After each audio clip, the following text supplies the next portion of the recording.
फैजाबाद या गावी एका गरीब कुटुंबात जन्म झालेली मुहम्मदी खानू ही अत्यंत सुंदर होती. नवाब वाजिद अली याने मुहम्मदी खानूमच्या सौंदर्यावर मोहित होऊन तिच्याशी निकाह केला. निकाहानंतर नवाब अली यांनी मुहम्मदी खानूम हिचे नाव बदलून बेगम हजरत महल असे ठेवले. बेगम हजरत महल अत्यंत स्वाभिमानी आणि महत्वाकांक्षी होती. नवाब वाजिद अलीचे राज्यकारभारात लक्ष नसल्याने ती राज्यकारभारात लक्ष घालू लागली. 13 फेब्रुवारी 1856 रोजी इंग्रजांनी अवधचे राज्य खालसा केले. नवाब वाजिद अलीला कलकत्त्यात नजरकैदेत ठेवण्यात आले. आता गादीचा विषय आला मग बेगम हजरत महाल यांनी राज्याची सत्ता सांभाळण्याचा निर्णय घेतला व त्यांनी त्यांच्या लहान मुलाला गादीवर बसवले. त्या स्वतः सगळा राज्यकारभार पाहू लागल्या. त्या राज्यकारभार पाहू लागल्यावर ना कुठला दुजाभाव होता न कुठला धर्मभेद. त्यांनी सैन्यात सर्व धर्मियांना सारखेच अधिकार दिले.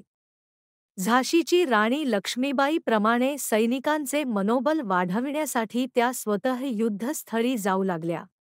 1857 ला इंग्रजांविरोधात युद्ध सुरू केले.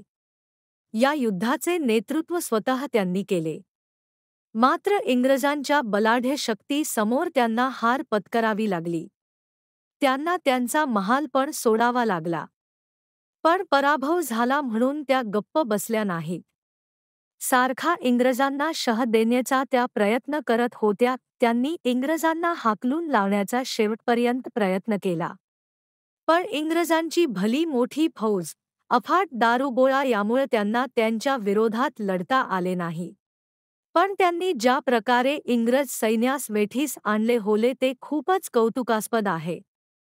आता हे लोक आपल्याला पकडणार आणि बंदीत ठेवर बंदीत राहणं त्यांना सहन होणार नव्हतं म्हणून त्या त्यांच्या मुलासोबत नेपाळला गेल्या. त्यानंतर तिने नेपाळमधल्या तराईच्या जंगलात आश्रय घेतला.